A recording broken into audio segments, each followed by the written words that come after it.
വൈവിധ്യങ്ങൾ കൊണ്ട് നിറഞ്ഞതാണ് നമ്മുടെ രാജ്യം.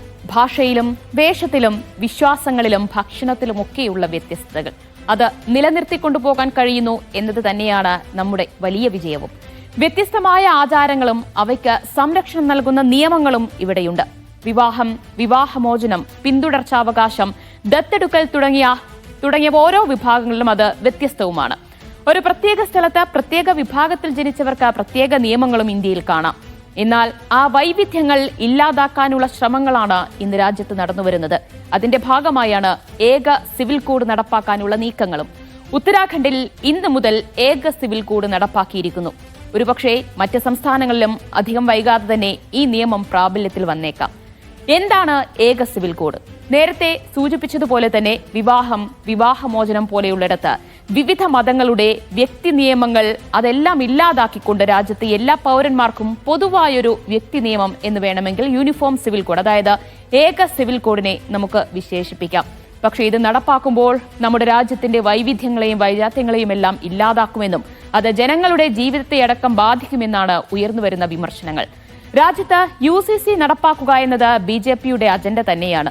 പ്രധാനമന്ത്രി നരേന്ദ്രമോദി അടക്കം വിവിധ BJP നേതാക്കൾ UCC നടപ്പാക്കും, പ്രാബല്യത്തിൽ കൊണ്ടുവരുമെന്ന് പലതവണ പ്രഖ്യാപിച്ചു കഴിഞ്ഞിട്ടുമുണ്ട്. അതിന്റെ ആദ്യപടിയായാണ് ഉത്തരാഖണ്ഡ് സർക്കാർ ഏക സിവിൽ കോഡ് നടപ്പിൽ വരുത്തിയിരിക്കുന്നത്. നമുക്ക് നോക്കാം എന്താണ് ഏക സിവിൽ കോഡ് എന്നും ഉത്തരാഖണ്ഡിൽ നടപ്പാക്കിയിരിക്കുന്ന ഏക സിവിൽ കോഡിലെ പ്രധാന വ്യവസ്ഥകൾ എന്തൊക്കെയാണ് എന്ന് നോക്കാം. സ്വാതന്ത്ര്യത്തിന് ശേഷം UCC നടപ്പാക്കുന്ന ആദ്യ സംസ്ഥാനമായി ഉത്തരാഖണ്ഡ് മാറിയിരിക്കുകയാണ്. അതിനു മുൻപ് ഗോവയിൽ ഒരു ഏക സിവിൽ കോഡുണ്ട്. അത് പോർച്ചുഗീസ് ഭരണകാലത്ത് തൊട്ടുള്ള ഏക സിവിൽ കോഡാണ് അവിടെ നടപ്പാക്കിക്കൊണ്ടിരിക്കുന്നത്. അപ്പോൾ സ്വാതന്ത്ര്യത്തിന് ശേഷമുള്ള ഏക സിവിൽ കോഡ് നടപ്പാക്കുന്ന ആദ്യ സംസ്ഥാനമായി ഉത്തരാഖണ്ഡ് സർക്കാർ മാറിയിരിക്കുകയാണ്. അവിടെ BJP സർക്കാരിന്റെ തെരഞ്ഞെടുപ്പ് വാഗ്ദാനങ്ങളിൽ ഒന്ന് തന്നെയായിരുന്നു ഉത്തരാഖണ്ഡിൽ UCC നടപ്പാക്കുമെന്നത്. അത് അതേപോലെ തന്നെ നടപ്പാക്കിയിരിക്കുകയാണ്. അപ്പോൾ UCC നടപ്പിൽ വരുമ്പോൾ അതിനായി പ്രത്യേക പോർട്ടൽ ഇന്ന് ആരംഭിച്ചിരിക്കുന്നു. മുഖ്യമന്ത്രി പുഷ്കർ സിംഗ് ധാമിയാണ് ആ പോർട്ടലിന്റെ ഉദ്ഘാടനം നിർവഹിച്ചിരിക്കുന്നത്. അപ്പോൾ ഇനി ആ പോർട്ടൽ വഴിയായിരിക്കും മറ്റോരോ കാര്യങ്ങളിലുള്ള രജിസ്ട്രേഷനൊക്കെ നടപ്പാക്കാൻ പോകുന്നത്. പ്രത്യേക പോർട്ടൽ ആരംഭിച്ചു കഴിഞ്ഞിരിക്കുകയാണ്. ഇനി പൗരന്മാർക്കെല്ലാം ഒരേ നിയമമായിരിക്കും ഉത്തരാഖണ്ഡിൽ എന്നതാണ് ഏക സിവിൽ കോഡ് നടപ്പാക്കുന്നതിലൂടെ അവർ അവകാശപ്പെടുന്നത്. പക്ഷേ അതിലും നിരവധി പ്രശ്നങ്ങളും പോരായ്മകളും ഉണ്ട് എന്നതുകൂടി എടുത്തു പറയേണ്ടതാണ്. അത് എന്തുകൊണ്ടാണ് അങ്ങനെ ഒരു പോരായ്മ എന്ന് ചോദിച്ചു കഴിഞ്ഞാൽ, അവിടെ ഉത്തരാഖണ്ഡിൽ തന്നെ ആദിവാസി വിഭാഗങ്ങളെയും അതുപോലെ തന്നെ ചില പ്രത്യേക സമുദായങ്ങളെയും ഒക്കെ ഈ UCCയിൽ നിന്ന് ഒഴിവാക്കിയിട്ടുണ്ട്. അതായത് അവർ കിളവ് നൽകിയിട്ടുണ്ട് എന്നാണ്. അപ്പോൾ പ്രധാനമായി വരുന്ന ചോദ്യം, അപ്പോൾ എങ്ങനെയാണ് അതിനെ ഏക സിവിൽ കോഡ് എന്ന് വിളിക്കാൻ കഴിയുക എന്ന് തന്നെയാണ്. എല്ലാ പൗരന്മാർക്കും ഒരേ നിയമം കൊണ്ടുവരുന്നു എന്ന് പറയുമ്പോൾ ഒരു പ്രത്യേക വിഭാഗത്തെയോ ആദിവാസി വിഭാഗത്തെയോ മാറ്റി നിർത്തിയാൽ അത് ഏക സിവിൽ കോഡ് ആകില്ലല്ലോ എന്നതാണ് ചോദ്യം.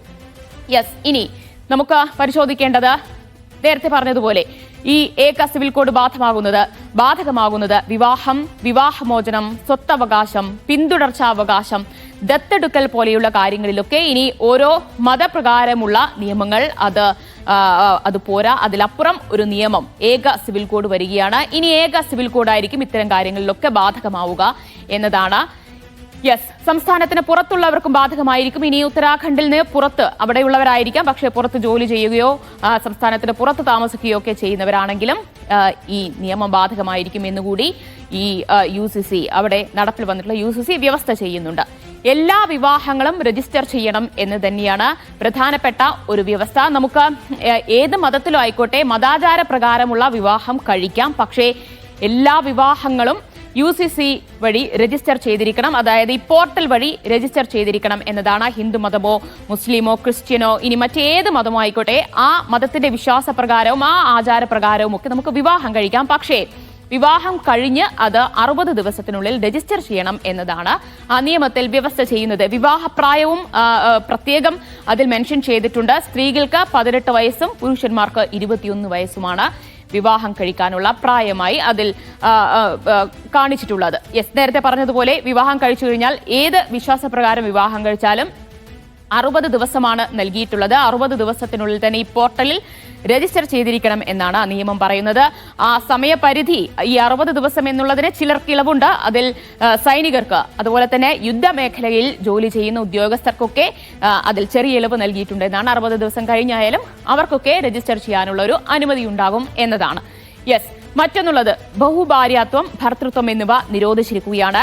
ഒന്നിൽ കൂടുതൽ ഭാര്യമാരും ഭർത്താക്കന്മാരും പാടില്ല. അത് നിയമപ്രകാരം അനുവദനീയമല്ല എന്നതാണ് ഏക സിവിൽ കോഡിൽ എടുത്തു പറയുന്നത്.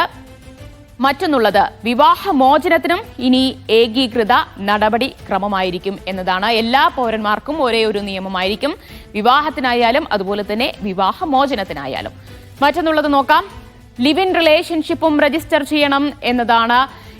ഇതാണ് ഒരു പക്ഷേ ഏക സിവിൽ കോഡിലെ ഏറ്റവും ശ്രദ്ധേയമായ പ്രധാനപ്പെട്ട കാര്യം എന്ന് എടുത്തു പറയേണ്ടത്. ഒരുപാട് വിമർശനങ്ങളും ഇതിൽ ഉയർന്നു വരുന്നുണ്ട് എന്നതാണ്. നമ്മൾ ഇപ്പോൾ ഒരാളുമായി നിയമപരമായി മാരീഡ് അല്ല, മാരേജ് കഴിഞ്ഞിട്ടില്ല, ലിവ് ഇൻ റിലേഷൻഷിപ്പിലാണെങ്കിലും ലിവ് ഇൻ റിലേഷൻഷിപ്പ് കൂടി രജിസ്റ്റർ ചെയ്തിരിക്കണം എന്നതാണ് ഈ നിയമം വ്യവസ്ഥ ചെയ്യുന്നത്. ഇനിയിപ്പോൾ ലിവ് ഇൻ റിലേഷൻഷിപ്പ് അത് രജിസ്റ്റർ ചെയ്യുമ്പോൾ, അതുപോലെ തന്നെ അത് വേണ്ട എന്ന് വയ്ക്കുമ്പോഴും, അതായത് ഇപ്പോൾ നമ്മൾ ഒരു മാരേജ് കഴിഞ്ഞ് കഴിഞ്ഞാൽ നമ്മൾ ഡിവോഴ്സ് ആയി കഴിഞ്ഞാൽ അത് നിയമപരമായി ഡിവോഴ്സ് ആയി എന്ന് കാണിക്കില്ലേ, അതുപോലെ തന്നെ ലിവ് ഇൻ റിലേഷൻഷിപ്പിൽ ഒരു പങ്കാളി അത് വേണ്ട എന്ന് വെച്ചാലും അതും നമ്മൾ രജിസ്റ്റർ ചെയ്തിരിക്കണം. അതുപോലെ ലിവ് ഇൻ റിലേഷൻഷിപ്പിലെ കുഞ്ഞുങ്ങൾക്കും എല്ലാ അവകാശങ്ങളും, സാധാരണ കല്യാണം കഴിച്ചവർക്കുണ്ടാകുന്ന കുട്ടികൾക്കുള്ള എല്ലാ അവകാശങ്ങളും ഉണ്ടാകും എന്നുകൂടി ഈ നിയമം വ്യവസ്ഥ ചെയ്യുന്നുണ്ട്. അങ്ങനെ ഒരുപാട് കാര്യങ്ങളുണ്ട്. നമുക്കെല്ലാം ഈ ചെറിയ സമയത്തിനുള്ളിൽ പറയാൻ കഴിയില്ല എന്നതാണ്. പിന്തുടർച്ച അവകാശത്തിലും സ്ത്രീകൾക്കും പുരുഷന്മാർക്കും തുല്യത നൽകുന്ന നിയമം, അങ്ങനെ ഒരുപാട് വ്യവസ്ഥകളുണ്ട്. പക്ഷേ ഇത് വലിയ വിമർശനങ്ങൾക്കിടയാക്കുന്ന ഒരു കാര്യം തന്നെയാണ്. നമ്മുടെ വൈവിധ്യങ്ങളെല്ലാം തച്ചുടക്കാൻ പോകുന്ന ഒന്ന് തന്നെയാണ് UCC എന്നതാണ് പ്രധാനമായി ഉയരുന്ന വിമർശനം. ഒരുപക്ഷേ ഉത്തരാഖണ്ഡ് ഇപ്പോൾ നടപ്പാക്കിയിരിക്കുന്നു. വരും വർഷങ്ങളിലോ വരും കാലങ്ങളിലോ ഒക്കെ കൂടുതൽ സംസ്ഥാനങ്ങളിലേക്ക് വരാം. പക്ഷേ എന്തായാലും നമ്മുടെ രാജ്യത്ത് അത് നമ്മുടെ രാജ്യത്തിന്റെ വൈവിധ്യങ്ങളെ തകർക്കാൻ പോകുന്നത് തന്നെയാണ്. അത് നടപ്പാക്കി കഴിഞ്ഞാൽ വലിയ വെല്ലുവിളികളൊക്കെ നേരിടേണ്ടി വരും എന്ന് തന്നെയാണ് എടുത്തു പറയേണ്ടത്.